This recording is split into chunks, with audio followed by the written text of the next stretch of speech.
Bonjour monsieur. J'ai une réservation pour 3. Les autres seront là dans quelques minutes. Madame, je suis désolé. Mais vous ne pouvez pas entrer dans ce restaurant habillé de la sorte. Nous avons des règles ici à suivre. Pardon? Je suis habillé comment? Pouvez-vous m'expliquer, car on ne m'a pas dit tout ça quand j'ai appelé pour faire ma réservation. Moi je travaille ici, je ne fais que suivre les ordres. Désolé. Bonjour monsieur. Réservation pour 2, s'il vous plaît.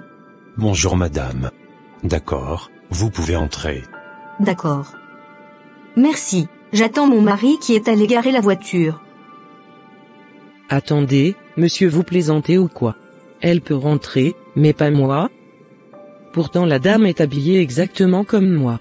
Alors dites-moi, c'est quoi le vrai problème? Ah tiens. Voici mon mari. Coucou chérie. C'était difficile de trouver un parking. Mais je suis là maintenant. Dis. Y a-t-il un problème? La dame à côté te regarde comme si elle attendait quelque chose. Non, chérie, il n'y a aucun problème. Elle doit probablement être en train d'attendre quelqu'un. Le vigile a déjà confirmé que nous pouvons rentrer. Ah d'accord. Rentrons alors. Coucou Nayala. Jaco, enfin tu es là. J'ai essayé de t'appeler. Mais pourquoi tu es toujours arrêté dehors? Tu ne vas pas croire. Le vigile dit que je ne peux pas rentrer à cause de ma tenue, par contre il a fait rentrer un couple blanc, et la dame avait porté la même tenue que moi. Et depuis que je suis là, toutes les personnes de peau blanche sont tous rentrées sauf les noirs. Dis-moi que je rêve. Ah bon? Ils osent être racistes, envers nous, dans notre propre pays? Je vais parler au vigile. Monsieur, nous avons une réservation. Monsieur, votre tenue et celle de la dame qui est avec vous ne sont pas acceptables dans ce restaurant. De quoi parlez-vous? Qu'est-ce qu'elles ont nos tenues? Et où est la liste de vos règles? Est-ce qu'on peut voir la propriétaire s'il vous plaît? Vous pouvez l'appeler un. Le numéro est là sur le flyer. Allô?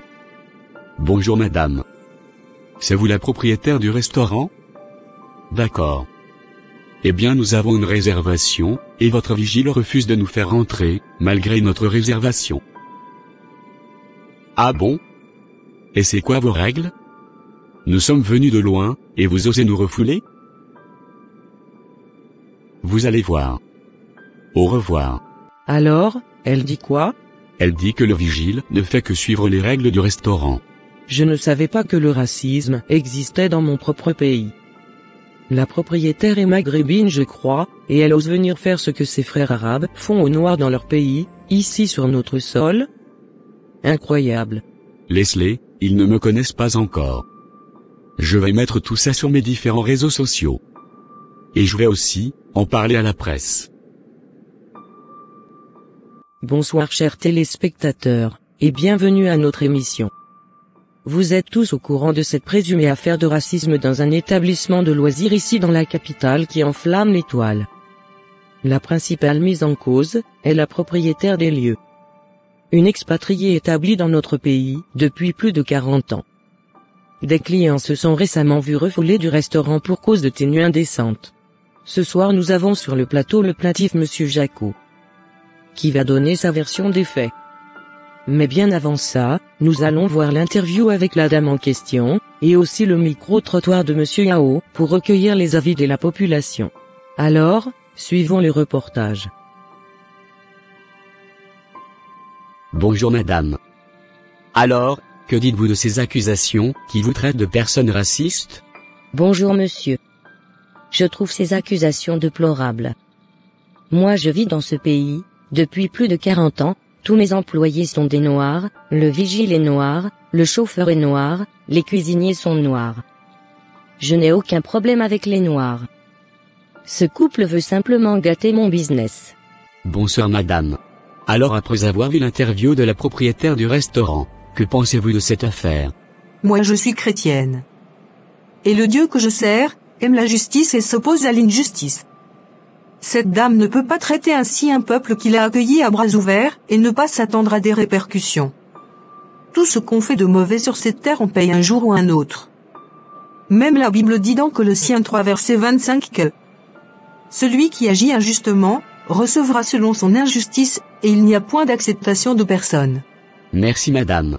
Alors et vous monsieur, que pensez-vous de cette affaire? Moi j'ai beaucoup voyagé, et on sait tous comment les Noirs sont traités dans ces pays. C'est leur pays, ils peuvent faire ce qu'ils veulent. Mais quand ils viennent chez nous, ils se doivent de nous respecter. On ne va pas tolérer qu'ils nous manquent de respect sur notre propre terre, ça c'est impardonnable. On va faire du sitting devant ce restaurant jusqu'à ce qu'il ferme. Merci pour votre avis. Bonsoir madame. Êtes-vous au courant de cette affaire de racisme dans un restaurant de la place? Oui, j'ai vu l'interview. Alors quel est votre avis, là-dessus? Vous savez monsieur, moi j'ai vécu et travaillé dans ces pays. Le patron chez lequel je travaillais a bloqué mon passeport, on me frappait, on me crachait dessus tous les jours. J'ai vécu le calvaire là-bas. Alors quand j'entends des choses pareilles dans mon propre pays, ça m'énerve. Et à écouter la dame, on ne voit aucun remords dans ses paroles, ni sur son visage. Elle ne s'excuse même pas. C'est une méchante dame. Comment un pays dans lequel tu vis depuis plus de 40 ans, le nom de ton restaurant n'est même pas un nom local. Ces gens aiment nos pays africains, mais ne nous respectent pas. Franchement, si elle quitte ce pays, ça nous ferait énormément de bien. Un bon débarras, je dirais. Très bon reportage. Bonsoir monsieur Jacot. Et bienvenue sur nos plateaux.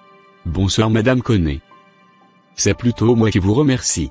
Alors que pensez-vous de l'interview de la propriétaire et de toutes les autres interventions? Ce sont des balivernes. Cette dame est une grosse menteuse. Elle raconte des contre-vérités. Elle a menti, du début de l'interview jusqu'à la fin. Et c'est vraiment dommage. Mon ami et moi étions victimes de racisme, pur et simple. Il y avait des couples blancs, et autres qui étaient habillés comme nous, mais qu'on laissait rentrer. Donc cet argument de tenue indécente est ce que la plupart des établissements racistes utilisent. Donc cela ne me surprend guère.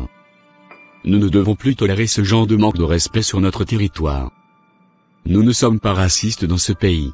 On accueille tous les autres peuples, et ces mêmes gens se retournent toujours contre nous pour nous martyriser ou bien nous terroriser. Et cela doit changer. Et je ferai tout pour que cette dame soit rapatriée dans son pays sans délai. Alors que pensez-vous des gens qui disent que rien ne se passera? Ça c'était avant. Aujourd'hui les choses ont changé. Nous ne serons plus dociles comme avant. Ce restaurant va fermer, je vous garantis. Merci monsieur Jacot d'être passé sur le plateau. Et encore, désolé pour ce qui vous est arrivé. Merci beaucoup madame. Très belle émission. Ton ami Jacot s'est très bien défendu à la télé. Oui maman, il s'est très bien défendu. Mais pourquoi tu n'y étais pas aussi ma fille? Maman, cette affaire, je ne sais pas quelle tournure elle va prendre, donc je veux être ni vue, ni connue. Je ne veux pas perdre mon boulot. Je te comprends ma fille. Mais tu sais, il ne faut jamais avoir peur de dénoncer ce qui est mauvais, car quand tu es dans la vérité, Dieu est toujours de ton côté, et tu gagnes toujours. D'accord maman, je prends note. Merci pour le conseil. Je t'en prie. Bon, allons chercher ton papa à l'aéroport, il sera là dans 45 minutes. Si, allons-y, maman. Bonsoir chers téléspectateurs. Et bienvenue au journal de 20h. Nous revenons à vous avec cette affaire, de restaurant en plein cœur de la capitale, accusé de racisme il y a de cela un mois. Après un mois de protestation de la population, la dame a dû fermer le restaurant et plier ses bagages pour rentrer dans son pays d'origine. C'est dommage que les choses se terminent ainsi. Mais que cela nous serve de leçon, à tous. Car dans la vie, il faut être juste dans tout ce que nous faisons. Soyons impartials, et traitons les autres avec respect. Nous avons tous la même couleur de sang. Il n'y a ni noir, ni blanc, il n'y a qu'une seule race. La race humaine. Et nous terminons avec ceci, ce soir. La Bible dit ceci dans 1 Jean 4 verset 7. Aimons-nous les uns les autres. Car l'amour est de Dieu, et quiconque aime, est né de Dieu, et connaît Dieu. Amen, et excellente nuit à tous.